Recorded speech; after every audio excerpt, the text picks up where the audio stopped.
What's up, y'all? My name is Devontae, and I sacrifice my time so you don't have to. I figure while I got an hour break to fuck around a little bit, I said to myself, you know what? Let's put out a video real quick. Let's put out something for the day because I know I'm not going to be able to do anything else later on today, and quite possibly maybe even tomorrow morning, tomorrow for the rest of the day outside of the NXT review. So I thought about this. I'm listening to, while I'm working on the truck, I'm listening to a little bit of Jim Roush and Conrad Grilling JR. Great fucking podcast. Just throwing it out there. Been listening to her for eons right now. And while listening to her, a random episode came on, right? I think they were talking about Sting, if I'm not mistaken, right? And JR, the cognitive dissonance that this man suffers from, it's like, dude, do you not even recognize the show that you work on? And he does this a lot. He's been doing this for years. And to hear him outright bash AEW without recognizing that he's bashing AEW is some of the funnest fucking rhetoric I can hear out of any fucking podcast. I'm not going to speak what he said verbatim because I can't, but I can tell you the consensus of what comes out of what he was saying. Essentially, he was saying, back in my days, we had real men that look tough, men that look like they can get the job done, men who look like when shit came to hit, they were there to defend it, or whatever the fucking analogy happens to be. Essentially is, men are tough and you have to look like a man to fill that position in order to look tough in regards to a presentation in professional wrestling. We've heard guys like Jim Cornette say this plenty of times, guys like Dutch Mantel say this plenty of times. It's no secret that the presentation in professional wrestling is the number one giveaway as to whether or not people are going to tune into your show. And then they'll give the stories a chance, and then they'll give the actual wrestling in itself a chance. There are levels to this shit that I feel that AEW and even WWE, they skip over a lot. But while listening to him talk, I had to pause and I really had to reflect on what JR was saying, right? And then two and two started to come together in my mind in regards to this whole AEW elite shit currently going on at the moment, right? And people are like, why are you jumping directly to that, Devontae? Why can't you jump to a WWE set, man? Maybe take that apart. Because the main focal point of AEW currently right now is this whole fucking elite angle, right? That's why I thought about it for a second, because he's talking about Sting as far as, you know, being the guy who's leading the company currently at the moment and looking the way that he's looked. And then I'm thinking about it. And again, you can have your thoughts about Cody Rhodes all you want to. Cody, in the end of the day, at the very least, he doesn't look intimidating, but he at least looks like a grown fucking man. He at least carries himself like a grown fucking man. I honestly think when you look at someone like a Cody Rhodes, there's a bit of untapped potential in regards to maybe, I don't know, turn him heel, and who knows, with how he carries himself, with the way he looks, there's a lot of money I think that could be made in Cody Rhodes playing a Ric Flair type of role, if you will, but that's a story for another day. When I'm hearing them talk about this, that's how I feel when I look at someone like a Cody Rhodes, how I look at someone when I look at a Roman Reigns. I mean, Seth Rollins may be a little bit fruity, but at the same time, when he's actually serious, Seth Rollins could be in that category also. CM Punk, you know, don't like the guy, thinks he's a dweeb for the most part, but at the same time, he carries himself correct. I mean, not politically, but as a man, kind of. Drew McIntyre, same way. Big, burly, buff, tough-looking motherfucker. And then you look at the AEW side, and then you ask yourself, who are the guys, who are the forerunners right now, the guys who are leading the company at the moment going forward? And you know what I see? I see the fucking elite. Notice how I'm not saying Swerve Strickland. We'll get to him in a little bit. But the elite. Who are the elite, you ask? Huh? We got the person who was going on. What's the guy's name? I forgot his name. He was in 16 Candles. You know, the one who was getting drunk and lying in the grass and shit like that. He's like the only Asian guy in the movie. We got him in the group, right? We got the fucking Henson twins over here. Fucking think about that for a second. You want us to be intimidated by the fucking Jonas Brothers of all people. You really want us to be intimidated by the fucking Jonas Brothers with Jungle Jack Perry and the fucking Young Bucks. And the more and more I think about it, the more and more I see this shit, and the more it starts to come to my mind, I ask myself, how the fuck can you get yourself really engaged with this angle? So never mind the fact that the story that they're already telling at the moment, one can argue is a disconnect unless you have to, you hear all the AEW fanboys. You have to look at professional wrestling and you have to, take yourself out of you have to make sure everything is disbelief. Suspend your disbelief. Suspend your disbelief. Beep boop, NPC talk. Disband, disbelief, disband, disbelief. We get it, bro. I understand. But you have to give me reasons, right? Like, it's within your grasp. It's within your power to give me reasons as to why I shouldn't have to or why I should have to, disband my disbelief, if you will, right? And you don't do that correctly. You can do that for movies, and that's why people engage with movies, because that's what is necessary to watch a movie. And movies can usually do that within the first 2 minutes if you know what the fuck you're doing, right? Usually in the first couple of seconds if you're really good at what the fuck you're doing. But inevitably, you can do it unless you're just outright garbaggio. And professional wrestling can do the same thing also. You look at something like the Bloodline angle, and it was very, very plausible to see all these Samoan guys who are family members not wanting Sami Zayn to be a part of their family. And then eventually they let him inside the family, only to be betrayed by Sami Zayn, who's conflicted between, the morality of the bloodline, and for the most part, him being a useful idiot, compared to Kevin Owens and all this other kind of stuff. And then you have Jey Uso, who kind of felt conflicted the entire time, being the moral arbiter who finally accepted Sami Zayn, and now he's the guy who's looking at Sami Zayn feeling like, what the fuck, you made me feel stupid the entire time. There was so many connections that were being made within that story. And even if you hate the Jey Uso and Jimmy Uso match at WrestleMania, because I'm pretty sure that was a terrible match for everybody, right? You can at least say to yourself that, okay, well, I at least understand why Jimmy turned on Jey. You may argue there's some inconsistencies as to why Jimmy Uso would team back up with Roman Reigns, but I think even then you can make a conceivable argument. I can't think of one off the top of my head right now, but you can, right? You look at the angle, and I try my best to give this a chance, but when I hear JR talking about angles not making any sense during the Sting and NWO stuff, and it's like him talking about Sting being a grown-ass man, and again, it just leaves, I hear what he's saying. It's like, JR, do you know the company that you work for at the moment? And I think about the angle so far with the Elite, the inconsistencies, it's right there directly in front of your face before the angle even kicks off, right? Like, and I'm not the only person who has thought this. I'm pretty sure everybody has thought this. Like, the number one inconsistency. So you fired CM Punk for putting your life in danger, but people actually put their fucking hands on you, and therefore, I hear nothing. I hear nothing. Neck brace makes my neck hurt, but they can sit here if they want to and continue terrorizing my company because they have contracts. Okay, guys, I'm gonna let you in on a little bit of secret, okay? Contracts are easy.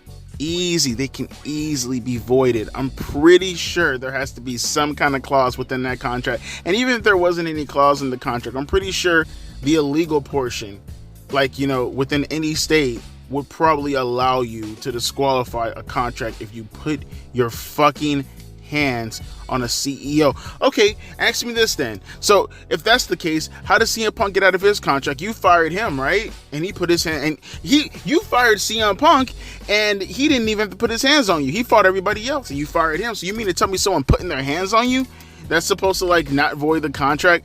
Everything about this from the get-go is already fucking stupid. But then I said to myself, you know what? I'm willing to see where this is gonna go, right? So then we get to the first angle of the week, right? And it's Jack Perry and it's the rest of the Elite Boys. They come out and they take out Kenny Omega in the weakest way fucking possible, right?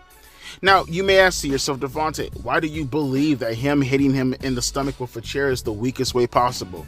Well, see, and this is what I mean about the disbelief thing and what would have been nice as far as the story is considered. Why a chair? That's such a pro wrestling cliche. Dude, just punch him in the stomach like you did Tony Khan. Better yet, where is everybody to come run out to help out Kenny Omega? Because he did just say that he could die from this, right? Maybe you could show people backstage looking concerned, scared as fuck, because the Young Bucks warned them if any of them come out, their jobs are fucking gone. Something along the lines of that, right? That's what you could have done. And one could even argue that you could have ran that angle if someone would have actually came out. As a matter of fact, that'd be a pretty dope way to turn someone like a Samoa Joe a babyface if you really wanted to do that. Or, call me crazy, this could have been an appropriate way to interject someone like a Swerve Strickland. But instead, we just have Kenny Omega getting hit with a chair like any other fucking wrestling program. And then he gets taken backstage after getting hit with the EVP chair. Because what I like to do in the midst of turning on my best friend and trying to murder him is hit him with a wrestling maneuver. That's what guys like Jim Cornette be alluding to when they talk about these stupid fucking angles sometimes. You can't just go the typical wrestling cliche if you're really trying to build realism into all this, right? Right? One can argue, but nevertheless, though, he goes backstage and he gets rolled out onto a stretcher, Kenny Omega that is, and then you have Matt Buck who's telling him, Kenny, nothing personal, we're just trying to make the world a better place, or some fucking lame shit like that, and they flip over the fucking stretcher or whatever. Again, still no one helping out Kenny Omega. I don't know what the fuck is taking them so long. Apparently FTR are the only ones who care, right? But this is all just to run because Daniel Bryan and Eddie Kingston, apparently they could have helped out the entire time. Okay, maybe not, because maybe they were like somewhere in Japan. I don't fucking know. But my point being is, you have a locker room full of guys. They all hate Kenny Omega that they want to see him die. You see that those are the inconsistencies right there that take you out of everything from a storyline standpoint, right? And then we get to the story aspect in itself, and I'm already done with it, bro. I'm already done with it. All I wanted was for a guy like Swerve Strickland to be interjected into all this. You don't have to like Swerve Strickland, but you at least have to agree that he has to be an integral part to all this. Otherwise, he's going to take a back seat to another angle, once again, usurping the priorities of the AEW World Championship. And it's been that way since Chris Jericho lost the belt. Everything takes precedent over the World Championship, and that's not the way to be doing it, because otherwise, why the fuck do you care to want to get your hands on the belt?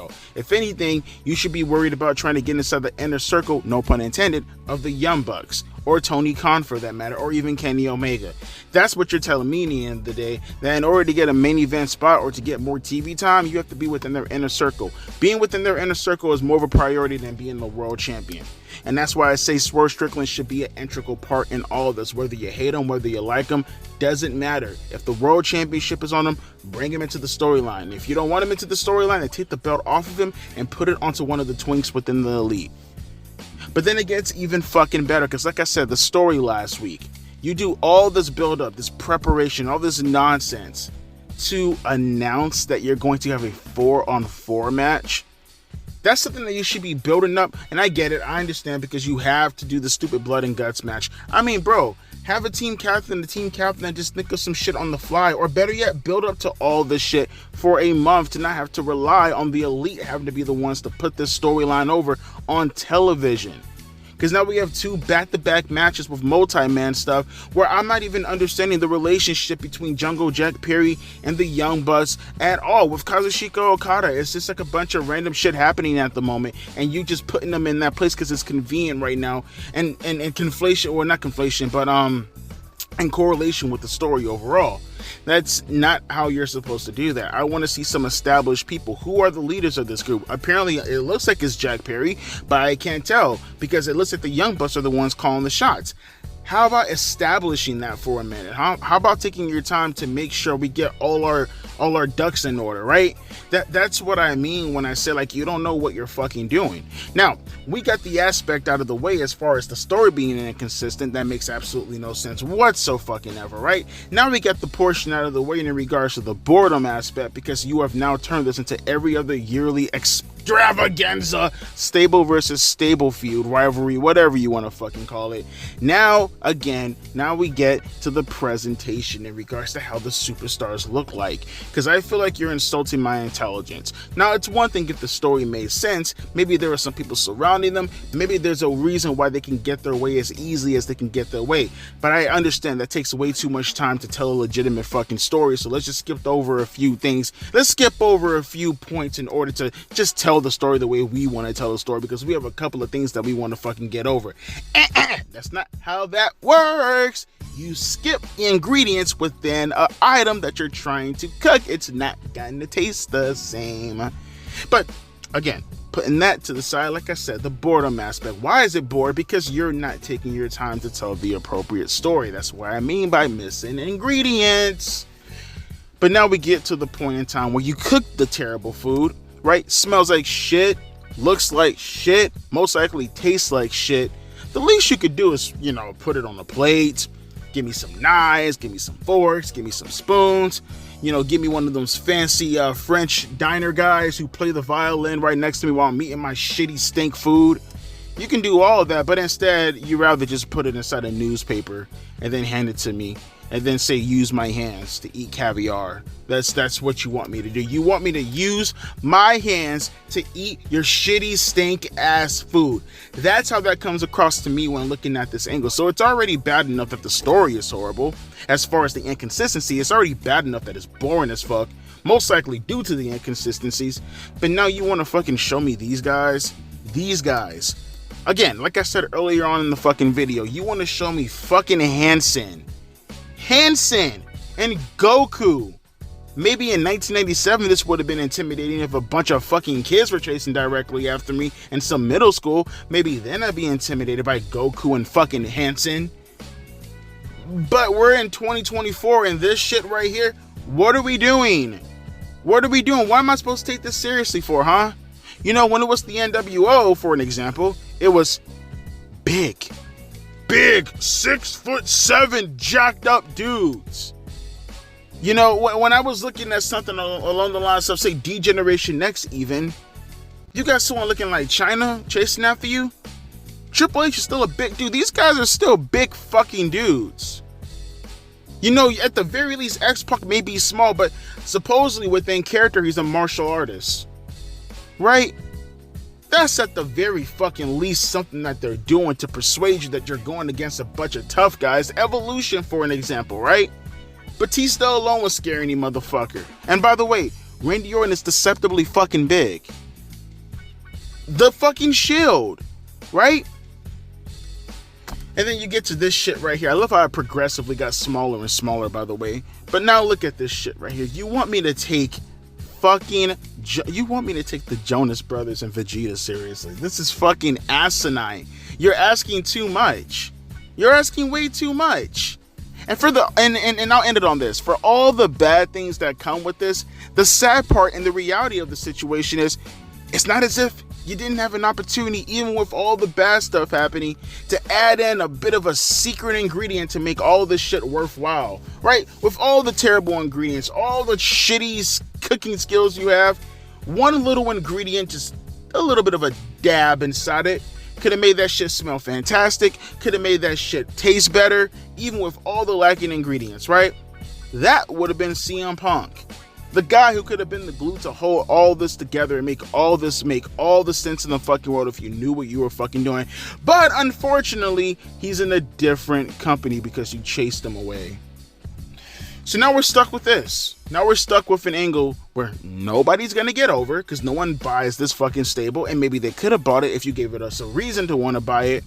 It's boring as fuck now because it's now just every other stupid ass gang warfare stable to build up to your shitty pay-per-view Anarchy in the Arena because it's an anniversary type of deal, and most likely blood and guts. All this stuff was formulaic in order to fit a specific narrative rather than happening organically with people who looked imposing enough to get the storyline over. And now you're gonna suffer for it. People say to themselves, why isn't this story hitting like it should be hitting? Why aren't the viewership numbers going up? Why aren't the ratings going up? Because you do not have the right tools to do this job. That's why. You're trying to take an iPhone charger and stick it within an Android. You need to get an Android charger in order to make an Android work, and vice versa. You don't know what you're doing. And with that is going to come a bunch of consequences, because with ignorance comes failure. And with failure comes consistent failure. And with consistent failure comes dying. But I guess we just have to see where this goes going forward, right? I mean, you guys can let me know in the audience if you want to. Devontae, I don't think you understand what the fuck you're talking about at the moment, okay? Let me think of 1,000,001 excuses as to why this storyline isn't really working. Number one, basketball. You didn't think of that, did you, Devontae? Basketball. Maybe you didn't think of the fact that Hawk is being played right now, Devontae.